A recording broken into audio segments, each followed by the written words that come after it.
Acknowledge me as Emperor! Shut the fuck up. Couldn't you see I wasn't even listening?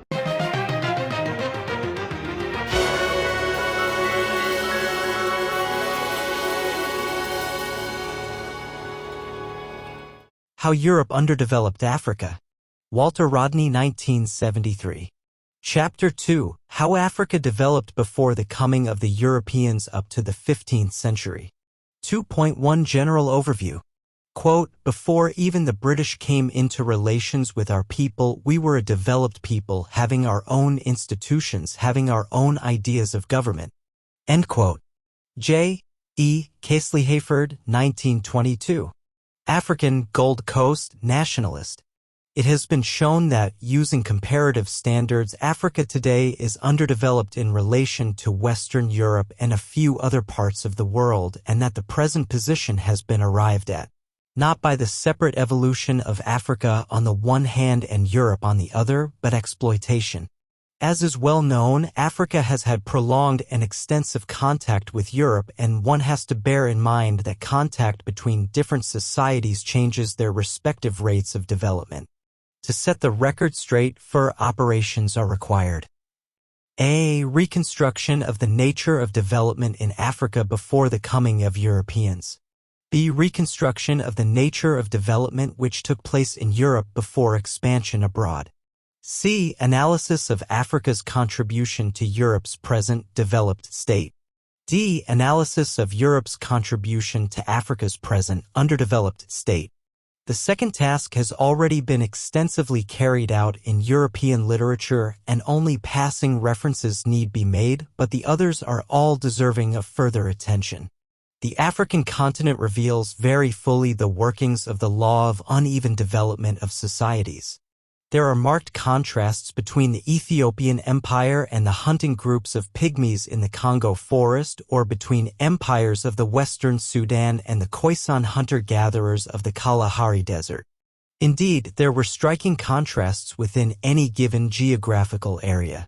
The Ethiopian Empire embraced literate feudal Amharic noblemen as well as simple Kaffa cultivators and Gala pastoralists. The empires of the Western Sudan had sophisticated, educated Mandinga townsmen, small communities of Bozo fishermen, and nomadic Fulani herdsmen. Even among clans and lineages that appear roughly similar, there were considerable differences. However, it is possible to distinguish between what was uniquely African and what was universal in the sense of being characteristic of all human societies at a given stage of development. It is also essential to recognize the process of dialectical evolution from lower to higher forms of social organization, and, in looking at the most advanced social formations, one would appreciate the potential of the continent as a whole and the direction of change. The moment that the topic of the pre-European African past is raised, many individuals are concerned for various reasons to know about the existence of African civilizations. Mainly, this stems from a desire to make comparisons with European civilizations. This is not the context in which to evaluate the so-called civilizations of Europe. It is enough to note the behavior of European capitalists from the epoch of slavery through colonialism, fascism, and genocidal wars in Asia and Africa. Such barbarism causes suspicion to attach to the use of the word civilization to describe Western Europe and North America. As far as Africa is concerned during the period of early development, it is preferable to speak in terms of cultures rather than civilizations. A culture is a total way of life. It embraces what people ate and what they wore, the way they walked and the way they talked, the manner in which they treated death and greeted the newborn. Obviously, unique features came into existence in virtually every locality with regard to AFL social details. In addition, the continent of Africa south of the Great Sahara Desert formed a broad community where resemblances were clearly discernible. For example, music and dance had key roles in uncontaminated African society. They were ever present at birth, initiation, marriage, death, etc., as well as appearing at times of recreation. Africa is the continent of drums and percussion. African peoples reached the pinnacle of achievement in that sphere. Because of the impact of colonialism and cultural imperialism, which will be discussed later, Europeans and Africans themselves in the colonial period lacked due regard for the unique features of African culture. Those features have a value of their own that cannot be eclipsed by European culture either in the comparable period before 1500 or in the subsequent centuries. They cannot be eclipsed because they are not really comparable phenomena. Who in this world is competent to judge whether an Austrian waltz is better than a Macondo ngoma? Furthermore, even in those spheres of culture that are more readily comparable, such as the fine arts, it is known that African achievements of the pre-European period stand as contributions to man's heritage of beautiful creations. The art of Egypt, the Sudan, and Ethiopia was known to the rest of the world at an early date. That of the rest of Africa is still being discovered and rediscovered by Europeans and present-day Africans. The verdict of art historians on the Ife and Benin bronzes is well known. Since they date from the 14th and 15th centuries, they are very relevant to any discussion of African development in the epoch before the contacts with Europe.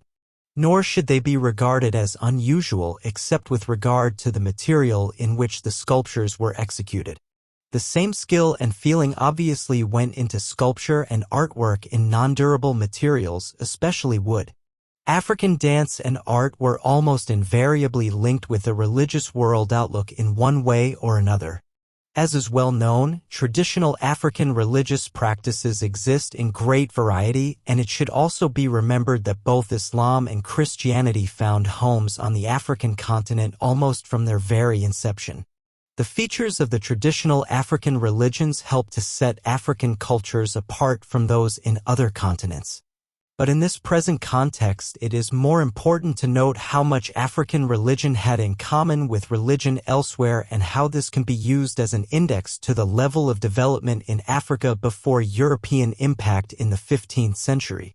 Religion is an aspect of the superstructure of a society, deriving ultimately from the degree of control and understanding of the material world. However, when man thinks in religious terms, he starts from the ideal rather than with the material world, which is beyond his comprehension.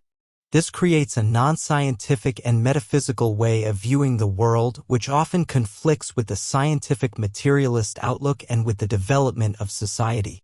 African ancestral religions were no better or worse than other religions as such. But by the end of feudalism, Europeans began to narrow the area of human life in which religion and the church played a part. Religion ceased to dominate politics, geography, medicine, etc.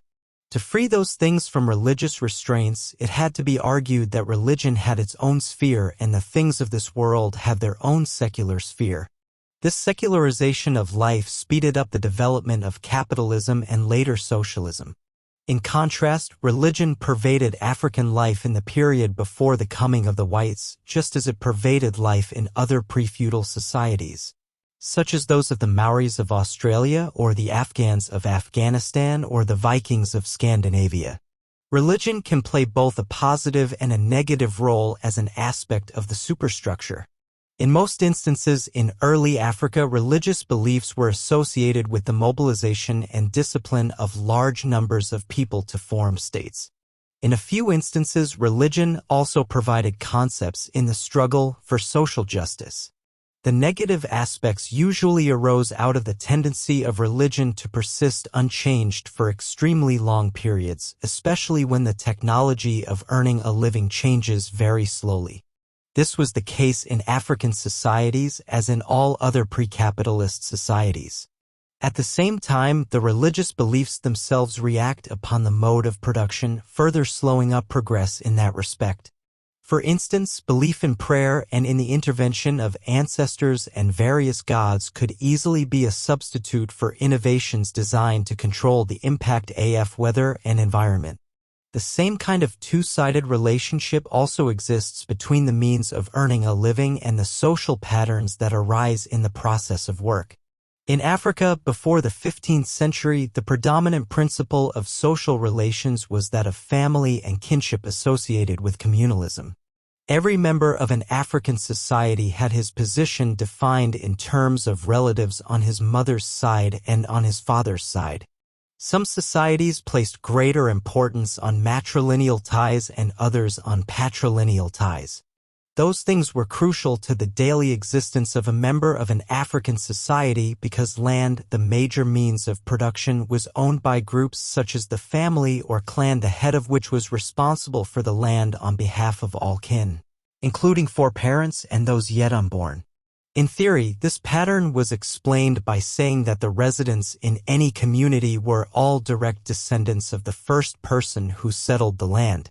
When a new group arrived, they often made a pretense that they too had ancestry dating back to the settling of the land, or else they ensured that members of the earliest kin groups continued to perform the ceremonies related to the land and water of the region. Similarly, the labor that worked the land was generally recruited on a family basis.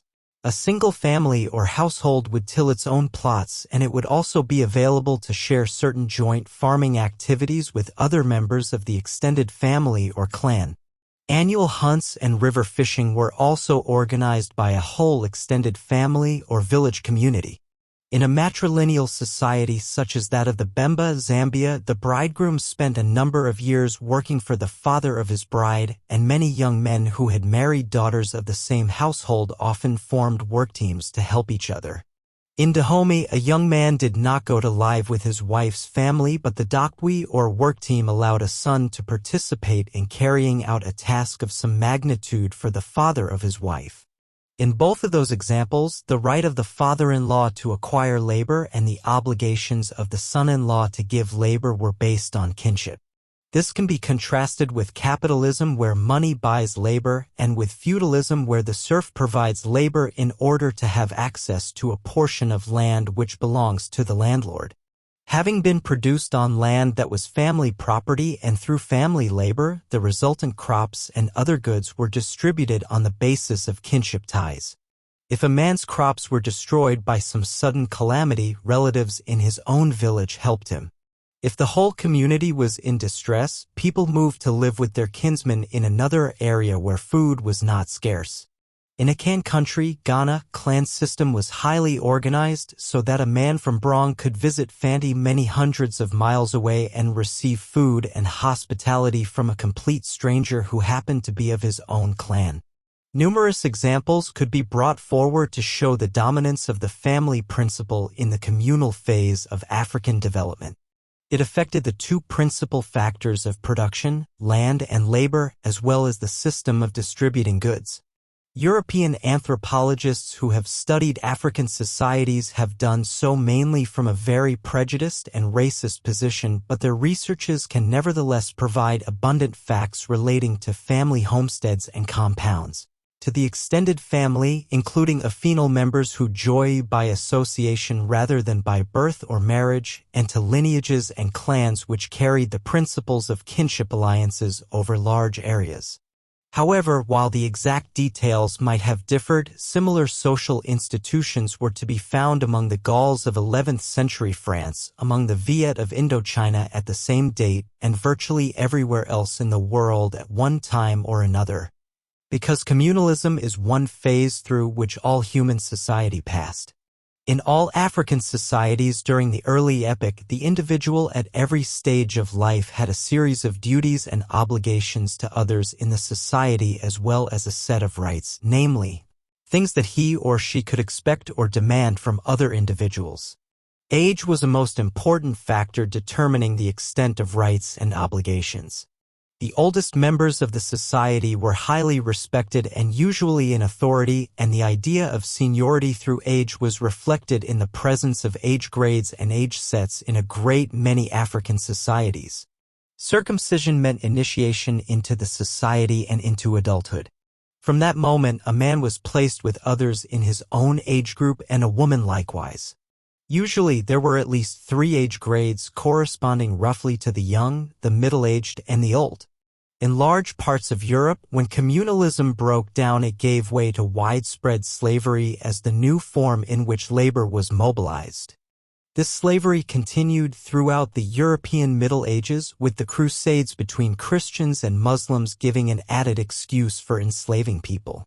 Slavery in turn gave way to serfdom, whereby the laborer was tied to the land and could no longer be sold and transported. Because it took many years for the transition from slavery to feudalism to take place in Europe, it was common to find that feudal society still retained numbers of slaves. Parts of China, Burma, and India also had considerable numbers of slaves as the society moved away from elementary communalism, but there was never any time span when slavery was the dominant mode of production in Asia. In Africa, there were few slaves and certainly no epoch of slavery.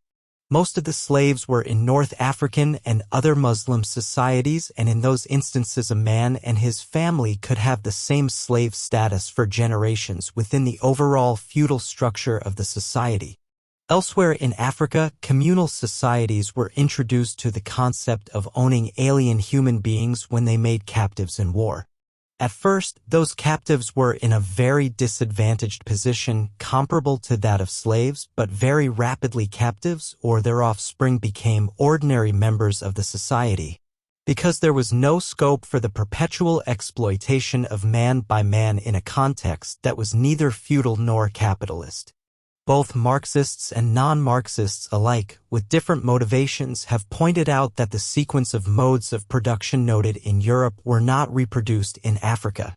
In Africa, after the communal stage, there was no epoch of slavery arising out of internal evolution. Nor was there a mode of production which was the replica of European feudalism. Marx himself recognized that the stages of development in Asia had produced a form of society which could not easily be fitted into a European slot. That he called, quote, the Asian mode of production, end quote. Following along those lines, a number of Marxists have recently been discussing whether Africa was in the same category as Asia or whether Africa has its own African mode of production. The implications of the arguments are very progressive because they are concerned with the concrete conditions of Africa rather than with preconceptions brought from Europe. But the scholars concerned seem to be bent on finding a single term to cover a variety of social formations which were existing in Africa from about the 5th century AD to the coming of colonialism. The assumption that will underlie the study is that most African societies before 1500 were in a transitional stage between the practice of agriculture plus fishing and herding. In family communities and the practice of the same activities within states and societies comparable to feudalism. In a sense, all history is transition from one stage to another, but some historical situations along the line have more clearly distinguishable characteristics than others. Thus, under communalism, there were no classes and there was equal access to land and equality in distribution at a low level of technology and production. Feudalism involved great inequality in distribution of land and social products. The landlord class and its bureaucracy controlled the state and used it as an instrument for oppressing peasants, serfs, slaves, and even craftsmen and merchants. The movement from communalism to feudalism in every continent took several centuries, and in some instances the interruption of internal evolution never allowed the process to mature. In Africa, there is no doubt that the societies which eventually reached feudalism were extremely few. So long as the feudal state was still in the making, elements that were communal coexisted with elements that were feudal and with some peculiarities due to African conditions. The transition was also characterized by a variety of social formations. There were pastoralists and cultivators, fishing societies and trading societies, raiders and nomads. They were all being progressively drawn into a relationship with the land, with each other, and with the state, through the expansion of productive forces and the network of distribution. In feudal societies, there were clashes between the landlord and peasant classes and later on between the landlord and merchant classes.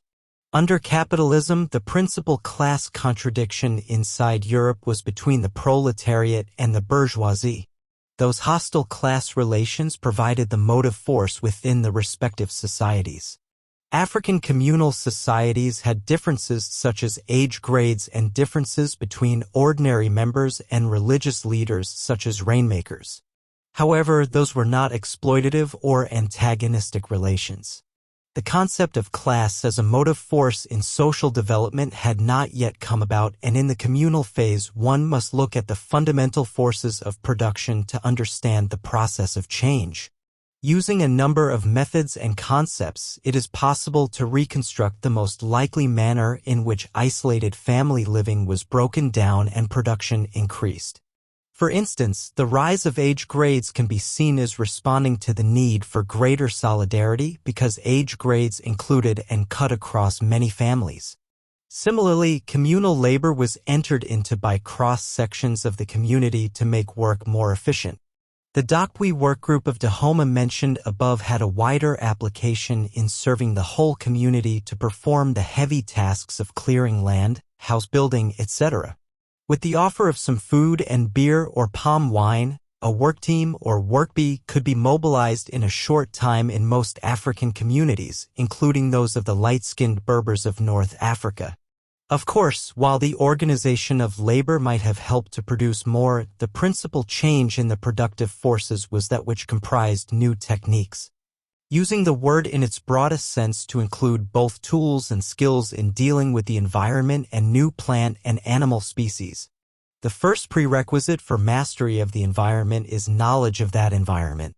By the 15th century, Africans everywhere had arrived at a considerable understanding of the total ecology of the soils, climate, animals, plants, and their multiple interrelationships. The practical application of this lay in the need to trap animals, to build houses, to make utensils, to find medicines, and above all to devise systems of agriculture. In the centuries before the contact with Europeans, the overwhelmingly dominant activity in Africa was agriculture. In all the settled agricultural communities, people observed the peculiarities of their own environment and tried to find techniques for dealing with it in a rational manner.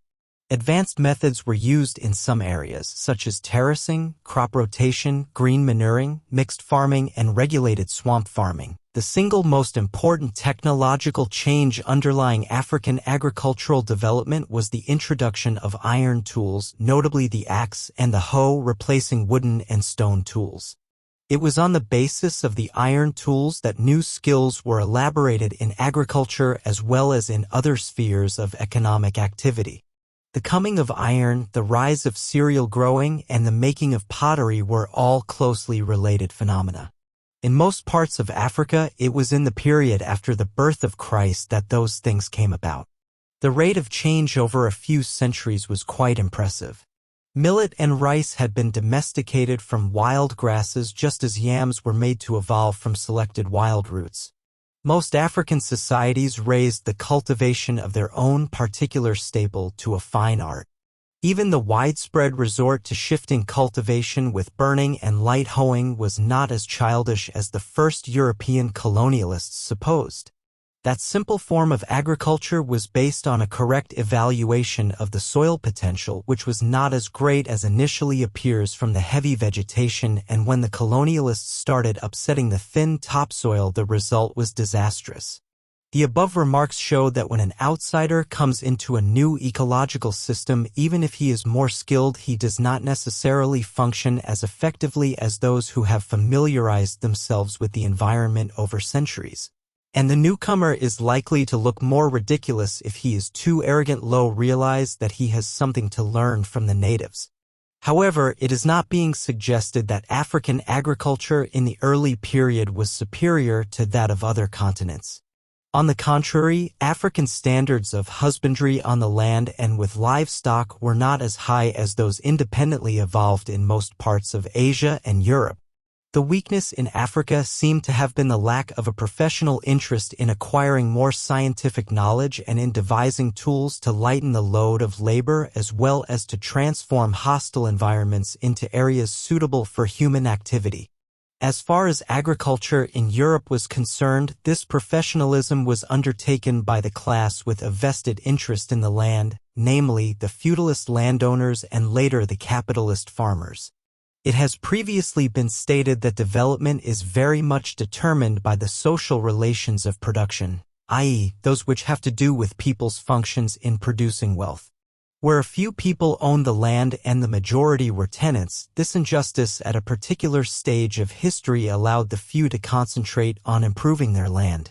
In contrast, under communalism, every African was assured of sufficient land to meet his own needs by virtue of being a member of a family or community.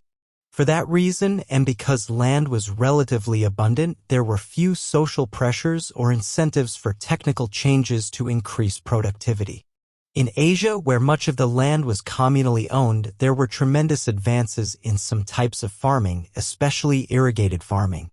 This was because the state in India, China, Ceylon, and other places intervened and engaged in irrigation and other hydraulic works on a large scale.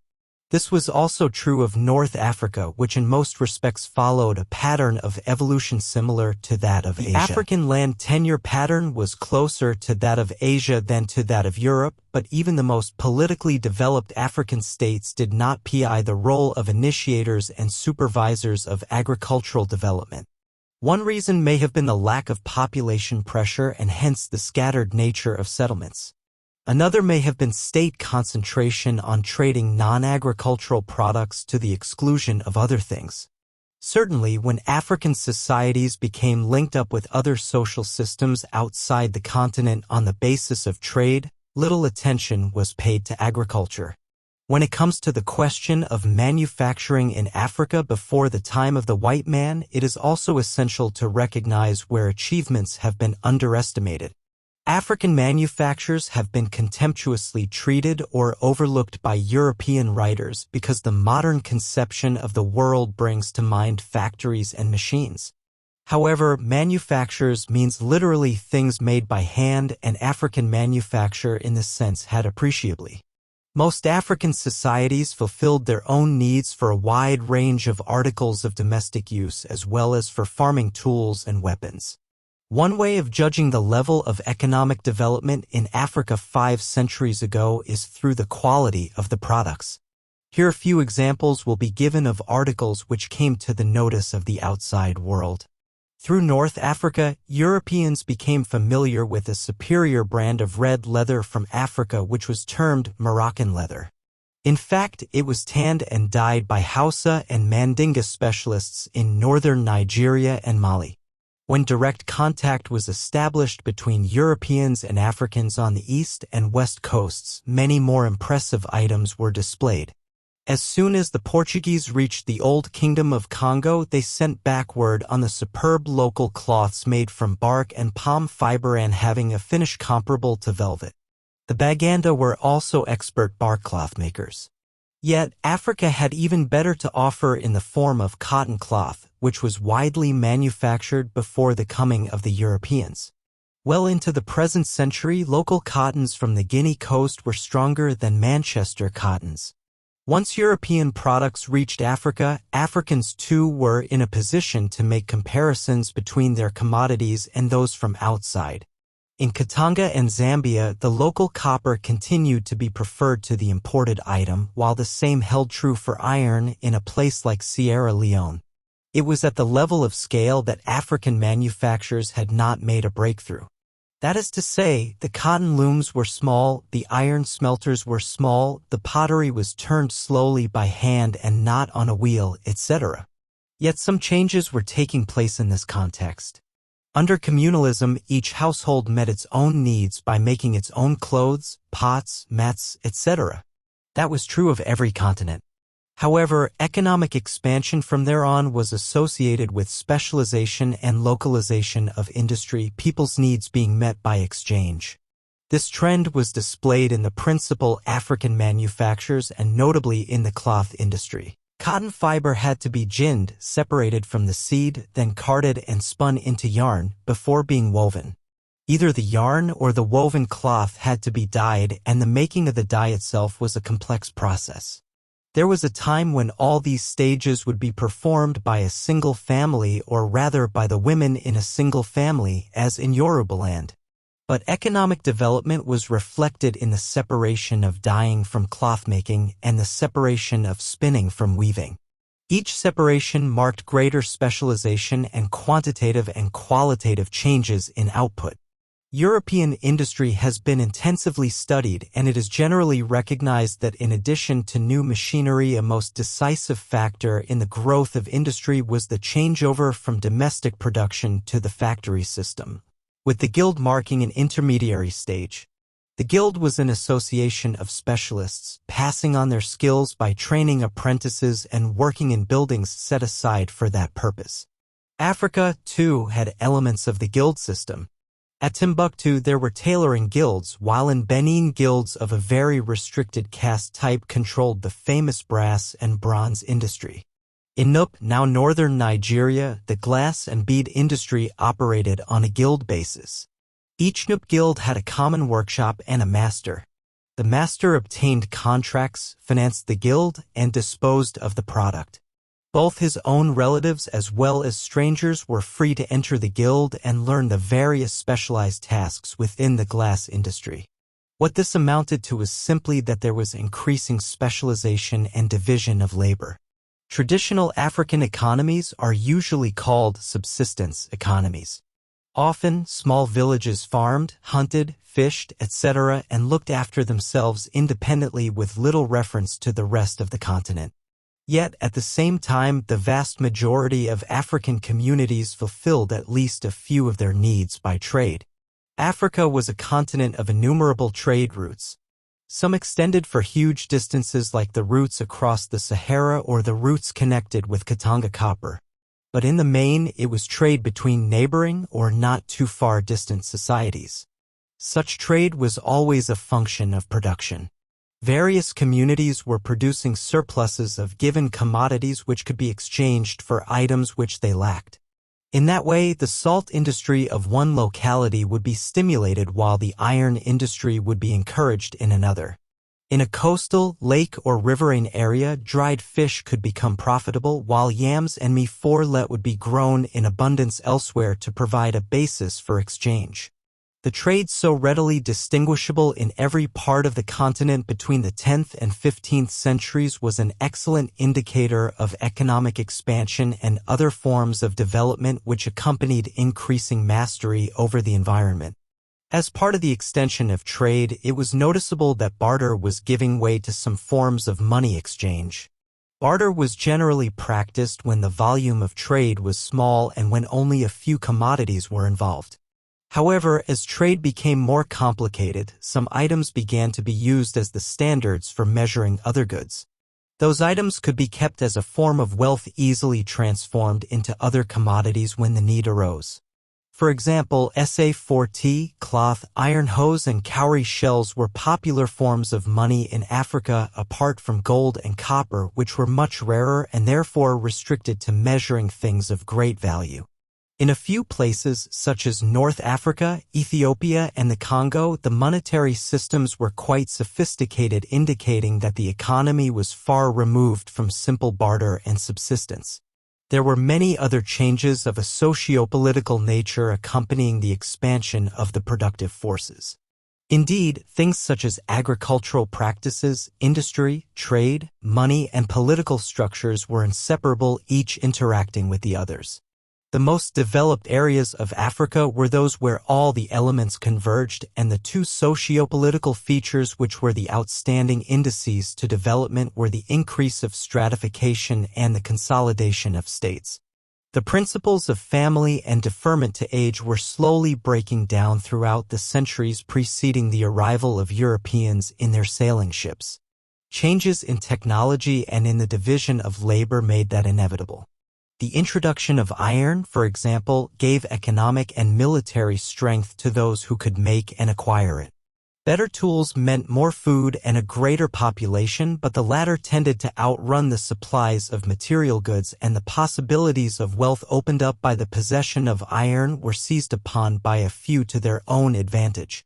Skilled workers in iron, cloth, pottery, leather, salt-making, etc. tended to pass on their skills in closed groups known as castes.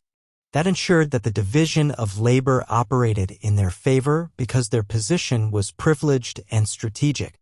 Iron workers were particularly favored in some African societies in which they either became the ruling groups or were very close to the top of the social hierarchy. The division of labor also carried over into non-material spheres, producing professional minstrels and historians. They too had certain special rights and privileges, notably the ability to criticize freely without fear of reprisal. In some circumstances, skilled castes were reduced to very low status. But what was rare, and in any case it does not contradict the general assertion that the tendency was for communalism to give rise to more and more stratification. Social stratification was the basis for the rise of classes and for social antagonisms. To some extent, this was a logical follow-up of the previous non-antagonistic differences in communal society. For instance, old men could use their control over land allocation, over bride price, and over other traditional exchanges to try and establish themselves as a privileged economic stratum. Secret societies arose in the area that is now Liberia, Sierra Leone, and Guinea, and permitted knowledge, power, and wealth to pass into the hands of the elders and ultimately to the elders of particular lineages. The contradiction between young men and their elders was not the type that caused violent revolutions. But young men clearly had reasons for resenting their dependence on elders, especially when it came to such vital personal matters as the acquisition of wives. When disgruntled, they could either leave their communities and set up for themselves, or they could challenge the principles within the society. In either case, the trend was that some individuals and families were more successful than others, and those families established themselves as permanent rulers. Then age ceased to matter as much because even a junior could succeed to his father once the notion of royal blood or royal lineage was established.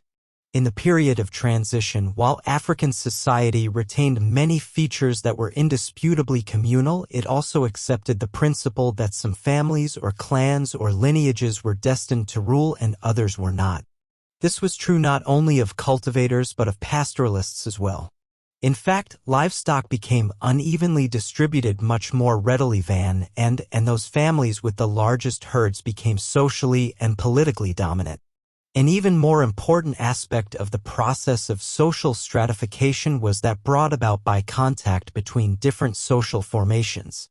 Fishermen had to relate to cultivators and the latter to pastoralists. There were even social formations such as bands of hunters and food gatherers who had not yet entered the phase of communal cooperation. Often the relationship was peaceful. In many parts of the African continent, there arose what is known as symbiosis between groups earning their living in different ways, which really means that they agreed to exchange goods and coexist to their mutual advantage.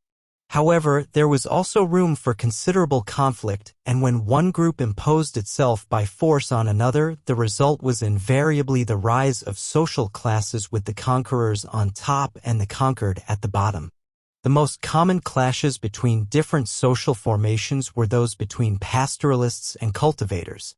In some instances, the cultivators had the upper hand, as for instance in West Africa, where cultivators like the Mandinga and Hausa were the overlords of the Fulani cattle and right up 18th and 19th centuries.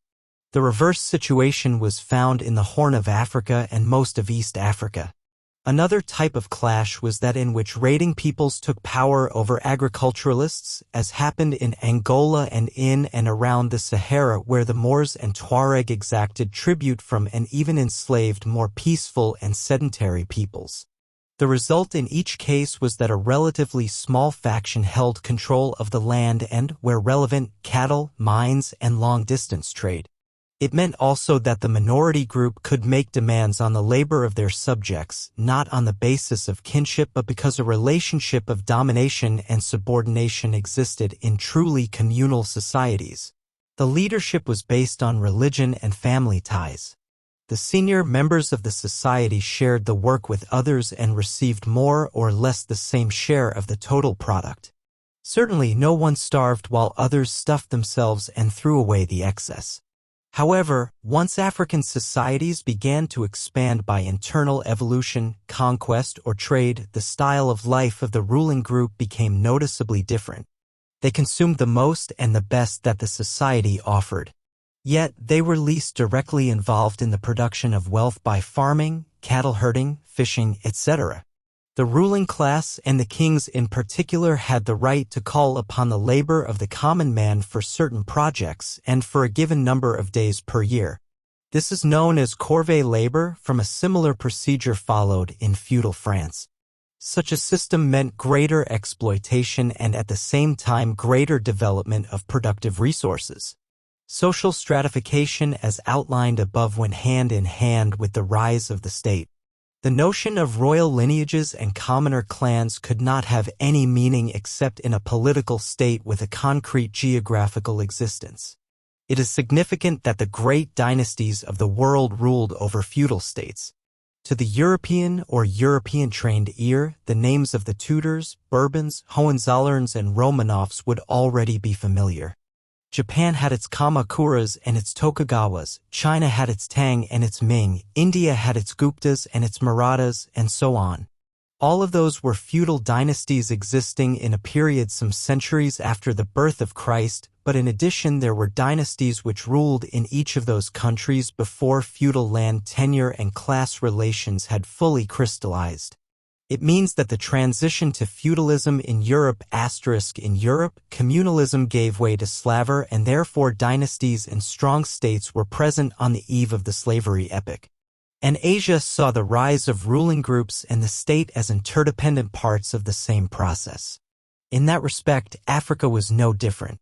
From a political perspective, the period of transition from communalism to feudalism in Africa was one of state formation. At the beginning and for many centuries, the state remained weak and immature. It acquired definite territorial boundaries, but inside those boundaries subjects lived in their own communities with scarcely any contact with the ruling class until the time came to pay an annual tax or tribute. Only when a group within the state refused to pay the tribute did the early African states mobilize their repressive machinery in the form of an army to demand what it considered as its rights from subjects. Slowly, various states acquired greater power over their many communities of citizens. They exacted corvée labor, they enlisted soldiers, and they appointed regular tax collectors and local administrators. The areas of Africa in which labor relations were breaking out of communal restrictions corresponded to areas in which sophisticated political states were emerging. The rise of states was itself a form of development which increased the scale of African politics and merged small ethnic groups into wider identities suggestive of nations. In some ways, too much importance is attached to the growth of political states. It was in Europe that the nation-state reached an advanced stage, and Europeans tended to use the presence or absence of well-organized polities as a measure of civilization. That is not entirely justified, because in Africa there were small political units which had relatively advanced material and non-material cultures. For instance, neither the Igbo people of Nigeria nor the Kikuyu of Kenya ever produced large centralized governments in their traditional setting. But both had sophisticated systems of political rule based on clans and, in the case of the Igbo, on religious oracles and secret societies. Both of them were efficient agriculturalists and iron workers, and the Igbo were manufacturing brass and bronze items ever since the 9th century AD, if not earlier. However, after making the above qualification, it can be conceded that on the whole the larger states in Africa had the most effective political structures and greater capacity for producing food, clothing, minerals, and other material artifacts. It can readily be understood that those societies which had ruling classes were concerned with acquiring luxury and prestige items. The privileged groups in control of the state were keen to stimulate manufactures as well as to acquire them through trade. They were the ones that mobilized labor to produce a greater surplus above subsistence needs, and in the process they encouraged specialization and the division of labor. Scholars often distinguish between groups in Africa which had states and those which were stateless. Sometimes the word stateless is carelessly or even abusively used, but it does describe those peoples who had no machinery of government coercion and no concept of a political unit wider than the family or the village. After all, if there is no class stratification in a society, it follows that there is no state because the state arose as an instrument to be used by a particular class to control the rest of society in its own interests. Generally speaking, one can consider the stateless societies as among the older forms of socio-political organization in Africa, while the large states represented an evolution away from communalism, sometimes to the point of feudalism. Again, it must be emphasized that a survey of the scene in Africa before the coming of Europeans would reveal considerable unevenness of development. There were social formations representing hunting bands, communalism, feudalism, and many positions intermediate between the last two. The remainder of this section will be devoted to a review of the principal features of several of the most developed societies and states of Africa in the last 1,000 years or so before Africa came into permanent contact with Europe. The areas to be considered are Egypt, Ethiopia, Nubia, Morocco, the Western Sudan, the interlacustrine zone of East Africa, and Zimbabwe. Each serves as an example of what development meant in early Africa and what was the direction of social movement. To a greater or lesser extent, each was also a leading force on the continent in the sense of carrying neighbors along the same path, either by absorbing them or influencing them more indirectly.